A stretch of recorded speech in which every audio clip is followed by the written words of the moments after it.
lọ́dọ̀ ọlọ́run alhamdulillah àyà Nábì Muhammad sallallahu alayhi wa sallam. gbogbo wa àti gbọ́rọ̀ ọlọ́run látọ̀dọ̀ àwọn afá wa ọba wa ìwà Islam tá a fò ní ilẹ̀ mẹ́fà tí ànábì sọ pé ká gbà lẹ́yìn Ramadan ọlọ́run bá san yín lẹ́san rí o a kè Suratul Kawthara fún bàbá wa ìwà Islam nísìnyí káà bàbá ní a máa ké ọlọ́run kọjọ ọjà rẹ̀ wọ́n bá wa lójú àníyàn sínú Suratul Kawthara náà àmọ́ dákun nínú tó fi kún wọn nìyọnú ọlọ́run àforíjì tí wọ́n tọrọ fún gbogbo wa ọlọ́run mọ́sà bẹ́ẹ̀ fáwọn náà Bismillahi inna a'tainaka Bismillahir Rahmanir Rahim. Inna a'tainaka al-kawthar fasalli li rabbika wanhar inna shani'aka huwal abtar. ẹkú léjà máa wo ìpẹlọdọ ọlọ́run ó gba iṣẹ́ náà fẹ́nìkọ̀ọ̀kan wa tá a bá ti parí Ramadan báyìí àyà tọ́lọ́run fi parí Ramadan nínú Suratul Baqara ọlọ́run pàkíyèsí wa sí pé ẹ má rò pé nínú Ramadan nìkan ní ń gba àdúrà o fàyídá bismillahir rahman. A'udhu billahi minash shaitanir rajim. Bismillahir rahmanir rahim. Wa idha sa'alaka ibadi anni. Wa idha sa'alaka ibadi anni fa inni qaribun ujibu da'wata da'i idha da'an falyastajibu li wa liyu'minu bi la'allahum yarshudun. Nǹkan fi parí ọ̀rọ̀ Ramadan tó sọ yìí gbogbo sẹ́ta ti ṣe tí kálukú ṣe onítàráwì tàájùdì lóru àwọn tàfsírì yìí wà sí ni ládàáni ẹlòmíín bẹ tó pé mo dúpẹ́ ìdí tàfsírì ní tá a fi parí kò síjọ́ kan ti wá oore ni kámọ̀ wá rò pé ó ti pín o la ibadata kat-tawfiq ọ̀rọ̀ ni ó kéré nípa àmọ́ wúwo àwọn àfáà wọ́n sì rí wọn ni la ibadata kat-tawfiq wọ́n sẹgbẹ̀rún alùkùránù kọ́dẹ̀ mi ṣe kíní kọ́dẹ̀ mi ṣe kíní bá gbogbo bá dàtà àwọn ṣe kò sí tó tó kéèyàn ṣe kò ń gẹ̀rẹ̀ ni ẹwọ ọlọ́run kan ṣaláìsí alábìnrin ẹwò ó sì wà lìjẹ́ náà láì ṣiṣẹ́ kèfèrí ni kèfèrí paraku tó bá bó ń ṣe ọlọ́run pé òun fẹ́ wẹ̀ tóun bá wẹ̀ kí ló yẹ kó wọn mọ̀ sí ọmọ kí òun ni ọmọ gbà rẹ̀ ọwọ́ aka wákàtí márùn-ún gbogbo bá dé kò sí lọ àsìkò tó sì ń jagun ni ọwọ́ á nìtò ashhadu an la ilaha illallah wa ashhadu anna muhammadan rasulullah ọya ògbó yá jẹ́ àmọ́ lọ ó tẹ̀lé wọn lógún ọlọ rẹ̀wù wọ́n sì pa síbẹ̀ ó sì di ṣàyídì ó wà ní àwọn ṣúwàdà anábìnrin ẹwò ó sì wà lìjẹ́ náà láì ríṣẹ́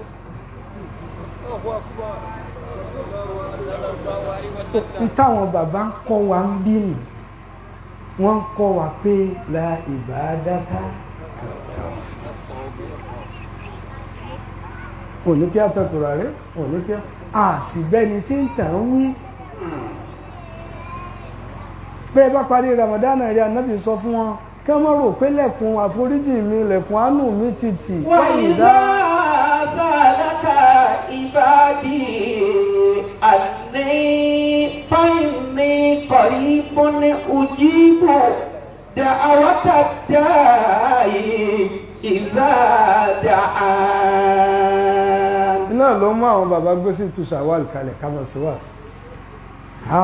káwá lọ gbé Kùránù wa pamọ́ tún lọ́dún tí ń bọ̀ bẹ́ẹ̀ bùkátà tó ń béèrè níwájú Ọlọ́run tí ò tí fi lé ọlọ́wọ́ ní àwẹ̀ ó ti ṣe é bí ẹ bá ń béèrè nípa mi lọ́wọ́ rẹ̀ ó ṣe Ọlọ́run fa ilẹ̀ dájúdájú èmi kọ̀ rí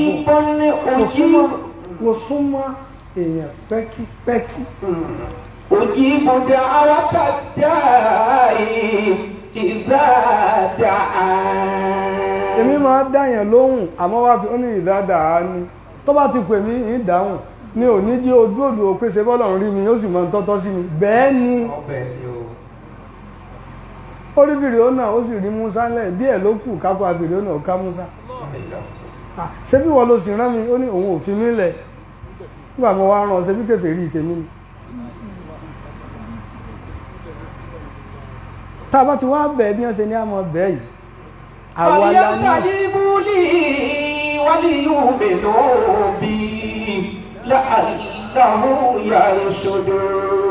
wọ́n yẹ sọ̀dí ibúlí ẹgbà pé mi mo lè gbà á wọ́líyùmínú bí ẹ̀sìn nígbàgbọ́ sí èmi Ọlọ́run ló bí bísmìláì ràmánì ẹyọ kan tàbá sọ̀rọ̀ ọ̀yàn pé kí láàfin lè wà ní bísmìláì ràmánì ràhìm ẹyọ kan wọ́líyùmínú bínú ìwọ tí kọ́ọ̀pù kan bá pààyàn tó bá fi kanu náà yóò ràn èèyàn lọ́rùn ẹ̀gbọ́ lẹ́yìn bá mu kọ́ọ̀pù kínú ìwọ poison lẹ́yìn bá mu kọ́ọ̀pù kan bọ́ bá tọ owó náà فليستجيبوا لي وليؤمنوا بي لعلهم يرشدون لعلهم يرشدون gbogbo tọ́lọ̀ máa fi parí àwọn àyà ẹ máa fura sí pẹ̀lú tó pilẹ̀ rẹ̀ لعلهم يرشدون bóyá wọn mọ̀nà èyí tí ń rò pé orí mi ti pín inú Ramadan kò pín gbogbo oore ẹnìkọ̀ọ̀kan wa pátá Ọlọ́run ó gbé wá bá lé ní o a sì kí ẹ̀sìn tó ṣe fún bàbá tó ó dòkó lójú kan káàánú Ọlọ́run ọmọ wa bá wọn náà wọ́n ń tọrọ fún wa yìí Ọlọ́run ó ṣe bẹ́ẹ̀ fẹ́ nìkan bárikọ̀lá ṣáájú ẹ̀dá apilẹ̀ lónìí nìyẹn lọ́la àjòkó ń rí a tún kan àwọn àfa wa ńláńlá táwọn bàbá ti là kalẹ̀ a tún dòkó lọ́túnla ó di mẹ́ta pọ̀ ìjọ ọ̀túnlájọ́ àlàrúbá ọba dìjọ́ àlàmísì ibi àti sí náà ọba dìjọ́ jímọ̀ ibi tá a jòkó náà ni a wà kéde fáyé pé à ń lọ kí àáfàá wa àgbà tí kálukú máa fẹ́ kóhun náà wà ń bẹ̀ ń à ń kọjá lóde àáfàá àgbà ní bẹ́ẹ̀ lòmí ò tiẹ̀ rántí àti ṣe kúrò aláwò fún wọn rí àyèsí kọjá ńlé àwọn ẹni Ọlọ́run kọ́ mọ́sàdúrà fún wọn kò sí kódà ọ̀rọ̀ bá yéèyàn ọba ti kọjá ńlé wọn pọ́ọ̀sì díẹ̀ kò sì dọ́kàn rẹ ránṣẹ́ ọkàn rẹ lọ bá wọn yóò mọ jíṣẹ́ Ọlọ́run mọ̀ fi dín nǹkan kan fún ọ ọba wá díjọ́ sátidé wọn wá dẹ̀là àwọn kan tí ń pè wá nísìn pé Sittu-Shawal là ń bọ̀ wálé ẹ̀rọ Ọlọ́run kan ní mo fẹ́ wá gbé yín lọ ilé má wàá gbé wa láti Èkó mọ́ bọ̀ wá Sittu-Shawal ìjọ sátidé là á parí Sittu-Shawal so torí ìdí èyí ká máa gbáradì kalẹ̀ ká sì máa rántí tá a mọ́ lọ ṣe ń bẹ̀ bàbá bá ti débẹ̀ àfà wọ́n máa lùsì control ńgbà míì ẹ máa rí i pé wọ́n sunkún yóò máa rí ṣèṣì ẹ̀ lára wọn pé wọ́n sì ń ṣe wá sí díẹ̀ wọn ní tòmọ́ àdàlà àwọn ni wọ́n kọ́ gbé tí wọn kalẹ̀ kálukú náà wà á máa wá ra Amẹ́ríkà àfitọ́dún yìí kọ́nù àwa tá a fi kọ́ náà ni kò jẹ́ àárẹ̀ bàbá wa tó ṣe tọdún yìí fún wa ni wọ́n tún ṣẹ̀gbẹ̀lẹ́gbẹ̀ẹ́ rẹ̀ nínú àlàáfíà tó péye ẹ̀mí gúngùn tó nara tán àánú Ọlọ́run àbàtà bútú oore àánú Ọlọ́run bá ṣe fún wa adúpẹ́ alékún lè sìn síbá ṣe wà lẹ́sìn à ń fọdún yín dún ni Ọlọ́run ṣe fún yín kò ní dá bẹ́ẹ̀ dúró wala al-akhiratu fẹ́yìn láká kúnlẹ̀ gbogbo àwa náà tá a sí ń tà ń jòkó lẹ̀ àwa la ní alhamdulillah nìkan lókùn tẹ́mi fẹ́ jẹ́ àjọṣe àwa la ní táwọn tọ̀hún ní ṣe ní ẹ bá pariwo tí wọ́n sápẹ́ tán tí wọ́n fi wá túká wọ́n wà ní thank you Jesus ó ti yé wọn pé àdúrà wọn ti àwa la sì ní bá ti ṣàdúrà tán ká pé alhamdulillah ṣé mo lè ṣe é náà wọ́n rùn sí ka dùá tọ́lọ̀ ń yọ̀dá kó o lè ṣàdúrà fún àlámú yóò rà mílì ìjà kìí sọ bá talọ́fọ̀sì ẹ̀ tó fi ní astajibula talọ́fọ̀sì ẹ̀ ni wọ́n á fi ní àmọ́dútà náà ká pè ọ́ ọ̀pá wá láṣẹ tó fáà júbínà kà máa wà áta ìwọ náà wà á dáhùn ni o kódà Sàtánì pé ó sì dáhùn ó ní wá ọlọ́run àǹsírí ní ìlà yóò mi yóò bá fún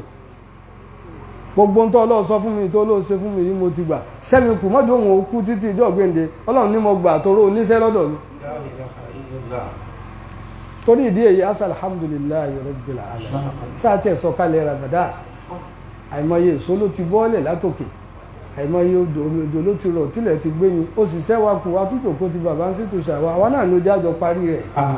bàbá wa bẹ̀rẹ̀ ẹ̀ tá a bá tún bẹ̀rẹ̀ ká sọdún mọ́dún alhamdulillahi rabbil alamin débi maliki yawmiddin mẹ́ta bismillahirrahmanirrahim alhamdulillahi rabbil alamin arrahmanir rahim maliki yawmiddin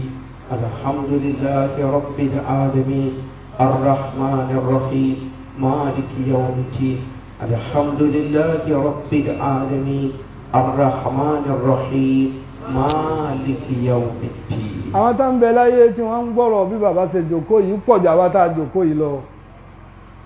táwọn wo bàbá báyìí pé ó pọ̀ ẹlòmíràn pé àti ìran bàbá wọn pẹ́ díẹ̀ lénìí níbo ni wọ́n wà àwọn jókòó tì ní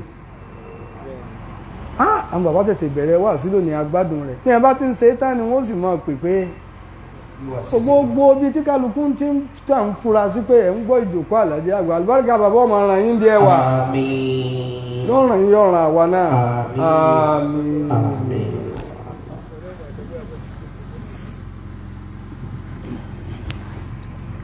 adúgbò fún olóògùn ọgbà àjọkẹ́ ayé àṣàkíyàn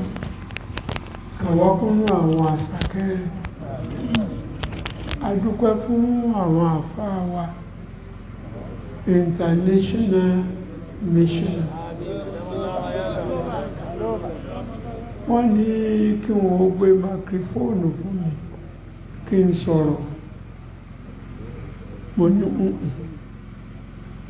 àdúrà là ń retí lẹ́nu wọn nítorí tí wọ́n ti fojú kàn sáwọn òbí bí gbogbo wa ti ṣe jókòó yìí Ọlámilékan làwọn ń jẹ́ oore tí Ọlọ́run ṣe fún Ọlọ́run má gba oore náà gbogbo iṣẹ́ tó ṣe níbi ilẹ̀ mímọ́ tó lọ Ọlọ́run dákun má ṣàgbà níṣẹ́ fún wá wọlá tiẹ̀ náà àwa náà mójútó wa àsìkò ọ̀rọ̀ kù díẹ̀ lágbára Ọlọ́run a ṣẹ̀ṣẹ̀ bẹ̀rẹ̀ ní ká tó parí síta tá à ń ṣe lọ́wọ́ yìí a bá gbogbo ìjọba sọ̀rọ̀ àánú Ọlọ́run sì máa bá wa ẹ ṣé ẹ kú àdúrótì àwọn bàbá ẹ kú ìyẹ̀ lẹ́yìn àwọn bàbá ẹ kú gbígbà àwọn bàbá lẹ́yìn Ọlọ́run ọlọ́mọsá ká gbogbo wa náà kú mo dúpẹ́ lọ́wọ́ yín púpọ̀ barakallahu fikum ẹ ṣeun bismillahi inna a'tayna. bismillahir rahmanir rahim inna a'tainaka al-kawthar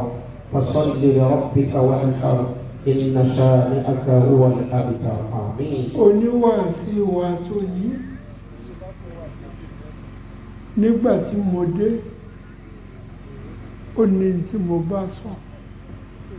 mo sì rápẹ̀rẹ̀ epo dùn mọ́ ní tí mo sì wíwù náà mo tún dúró lórí ẹ̀ ó kú àdúrótì ẹ̀ bàbá ọlọ́mọṣàdúró tòun náà ọlọ́mọtú ọ̀rọ̀ rẹ̀ bí ó sì fẹ́ kó wá wọlé àjẹkọ Ọlọ́run gbogbo ohun tí ń ṣe yìí ìdímọ́ ni èmi ká lè ń ṣe fún àwọn bàbá ni ọlọ́mọṣàṣán lẹ́sẹ̀ mo dúpẹ́ púpọ̀ ẹ ṣé. wọ́n ní ká tuntun iná àti iná ṣe fún wọn. bismillahir rahmanir rahim inna a'tainaka al-kawthar fasalli li rabbika wanhar inna shani'aka huwal abtar. subhana rabbika